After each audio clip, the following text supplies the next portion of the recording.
Olá, amigos. Aqui é Francisco Pontes, né? Mais uma gravação que eu acho interessante. Vez por outra, natural, né? Um executivo, um consultor tem que fazer leituras, né?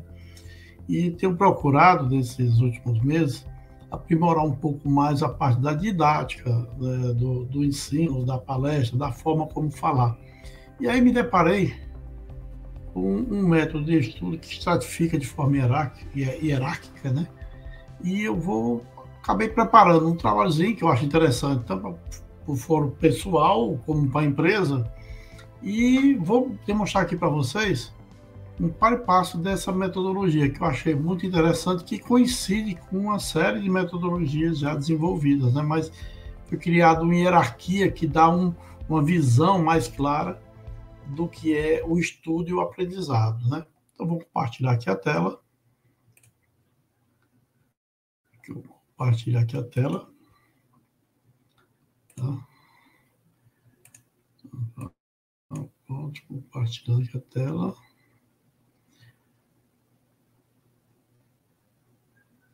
Aqui é o site da minha empresa de consultoria. Vou deixar aqui, né? FXlog, né? Vou baixar aqui. De vez em quando eu colocar aqui para o lado, porque eu estou aqui com a tela do lado, claro, para poder ficar melhor apresentado. Então, e aí vamos ver como é que funciona a metodologia de aprendizagem, que eu achei interessante a conjunção dos métodos, né? Então, a metodologia diz respeito à pirâmide de aprendizagem de William Glasser, né? Glasser, eu acho que a pronúncia é essa, que é um psiquiatra americano, e onde ele criou uma pirâmide que cria uma hierarquia de aprendizagem. Então, o interessante dessa pirâmide é que ele diz que só ler corresponde a uma aprendizagem de 10%. Estudar ou escutar, mais 20%. Vai para 20%. Ver, 30%. Ver e escutar, 50%. E assim subsequentemente. Conversar, debater, reproduzir, classificar, numerar e definir, 70%, ou seja, bem superior. Praticar, pôr em prática aquilo que você estudou e ensinar os outros. E ele criou essa aprendizagem dentro da pirâmide, 2 níveis, né? A aprendizagem passiva e a aprendizagem ativa, aquela onde você põe em prática, né? E vamos ver como é que tudo isso funciona. Então, a pirâmide de aprendizagem, né, de William Glasser, ele estabelece uma hierarquia, né? E dá uma representação visual, ou seja, além de trabalhar a fala, o visual ajuda muito na aprendizagem em qualquer circunstância, tanto pessoal como empresarial. Isso faz com que você tenha uma outra estratégia de retenção da aprendizagem. E quem foi esse cara? Esse Glasser, né, William Glasser, né, desenvolveu essa ideia junto com as teorias do Edward Deming, né, que é o Deming que foi lá para o Japão, o ciclo de controle de qualidade. Então, tudo isso já cria uma congruência, uma junção de fatores, né? E ele trabalha a fisioterapia da realidade e a teoria das escolhas, onde trabalha o aconselhamento individual, a escolha pessoal, a responsabilidade pessoal e a transformação pessoal, ou seja, ele joga sobre o indivíduo a responsabilidade da sua construção, do seu aprendizado, né? E através do aconselhamento. Aí vamos dizer sobre se você não tem uma base aí para ter os mentores, para ter os coaches, né? Então, é uma teoria bastante interessante. E aí, o modelo hierárquico das formas de retenção de conteúdo, como ele criou? Quais são as vantagens desse modelo?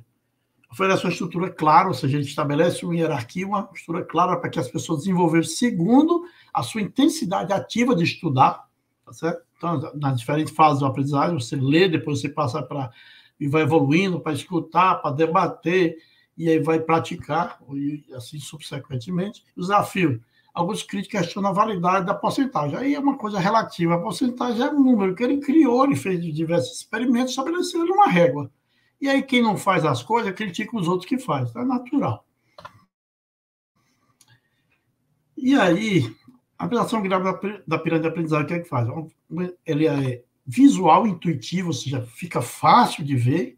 E aí você botando, você quer estudar um livro, determinado livro, vamos dizer assim, você bota ele numa sequência de leitura, até criar todo o processo, até visualizar, debater, discutir, botar em prática. Isso cria ela fica intuitiva e começa a interagir com a minha vida, ele aprende muito mais. E esse modelo, de aprendizagem mostra claramente a diferença entre método de aprendizagem e a capacidade de retenção associada ao indivíduo. Tá? E a importância do topo da pirâmide, o que é que ele ensina? Ou seja, a importância do topo da pirâmide é ensinar os outros. Ou seja, o topo é você ensinar os outros. Por quê? Porque você primeiro tem que ler, né? Aí você tem que revisar, aí você tem que explanar, vai debater. Então você acaba passando por todo o ciclo da pirâmide, todos os níveis da pirâmide, e você retém mais um aprendizado. E aí, consolidação do conhecimento. Ou seja, ao ensinar os outros, aplicar conhecimento, fortalece a retenção e a compreensão do conteúdo. Ou seja, sempre que você vai ensinar, eu sou professor, eu fui professor universitário, e você tem que se preparar para dar uma aula. E você nota claramente quando um professor, um palestrante, um instrutor, ele chega na aula de forma rasa, sem conteúdo. Então, você, para falar para os outros, para ensinar, você tem que estudar. Avaliação pessoal, o reforço, o ato de ensinar exige uma revisão de conteúdo, né, e consolida a aprendizagem, diferente daquele professor antigo, que aquele papelzinho ia ficando amarelo, né? Hoje não se permite mais, há uma velocidade, né, maior e uma difusão maior do ensino. Então, a pessoa tem que estar sempre aprendendo, né, e fazendo um reforço do aprendizagem. E a aplicação da pirâmide na aprendizagem na educação. 70% na prática ativa e 90% ensinar os outros. Ou seja, você faz a prática de ensinar, mas você de estudar, desenvolver os estudantes, os métodos, mas você ensinar os outros te carrega sobre a mais de aprendizagem, de 70% para 90%, segundo a teoria dele. Então, pode variar aí 2, 3, 4%, isso não é importante. O importante é ele mostrar que a importância dessa outra intensidade do estudo, né, na parte mais ativa. E aí, tem algumas críticas, natural, né? Sempre que você faz alguma coisa, eu estou gravando aqui agora, alguém pode criticar. Questionamento, algumas pessoas levantam dúvidas sobre a precisão da porcentagem, isso não é importante. O importante é essa estratificação.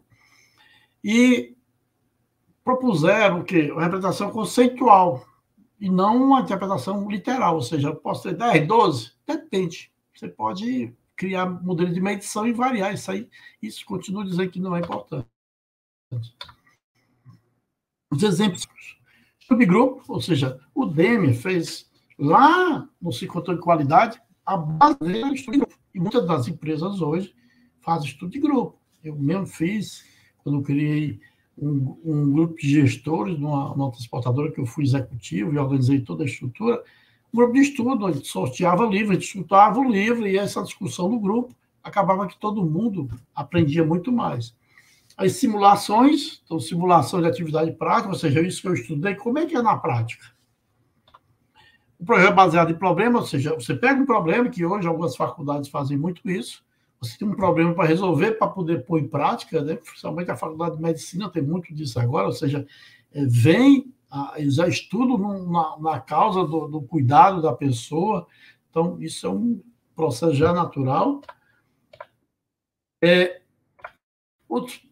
A demonstração visual, que é outras práticas, ou seja, o visual ajuda muito a entender o ensino, ou seja, uma preparação não só da fala, e eu tenho associado isso ao visual, né? Estou criticado aí o PowerPoint ou outros meios de visuais. A leitura, ou seja, é importante que haja a leitura para quem vai entrar numa sala de uma palestra ou numa sala de aula ou grupo de estudo, uma leitura anterior, para que você entre encaixado com esse estudo. Então, tem um caso de um amigo que me contou que um determinado instrutor, o professor, chegou numa sala e perguntou: quem sabe o assunto que nós vamos tratar nessa disciplina, nessa matéria, conforme o termo que ele usar? Aí a maioria da turma disse: não sabemos. Aí ele deixou o recado: então vão ler o livro tal, que eu vou sair e volto na próxima aula.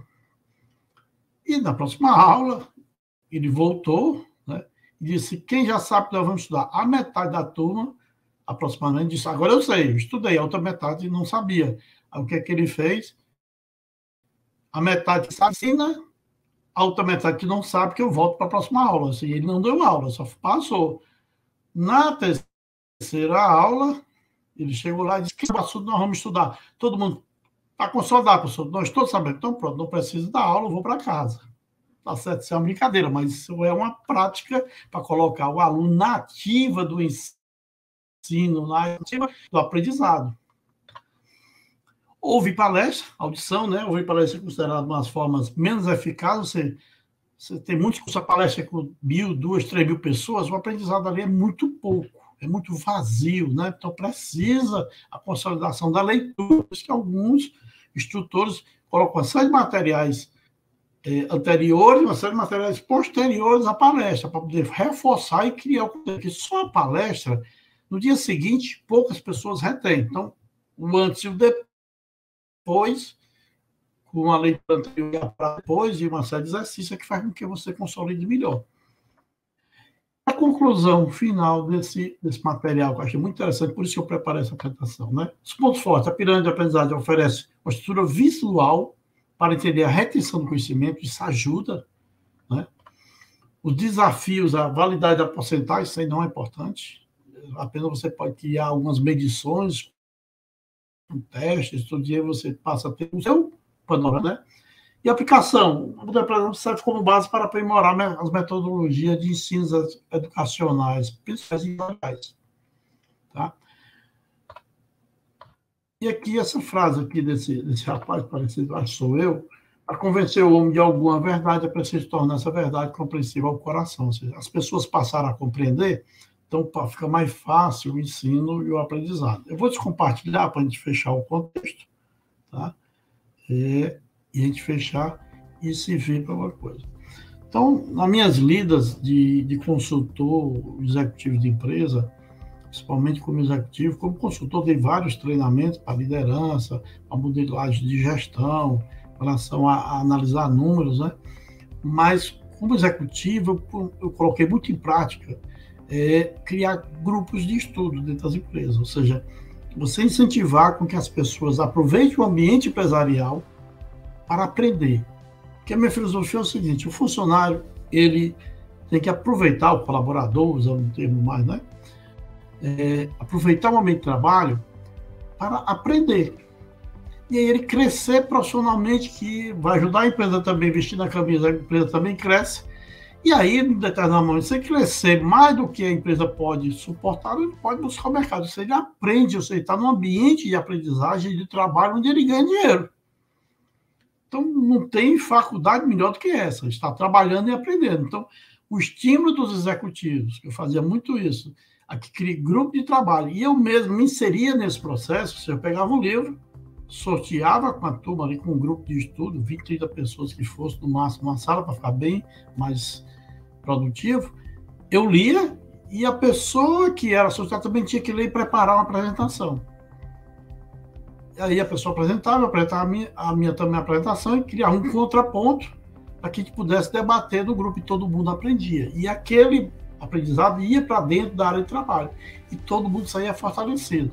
E eu sempre dizia, aproveitem que vocês estão estudando e ganhando dinheiro, que é o momento de aprender, para que vá para o mercado, e caso a empresa não suporte pagar mais para você, ou a empresa fique pequena, ou você querer novos horizontes.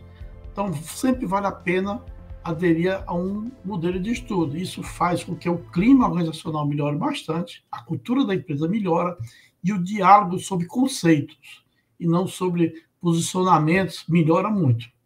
Então, espero ter ajudado, né? E mais um compartilhar de 2024. Obrigado, aqui é Francisco Pontes.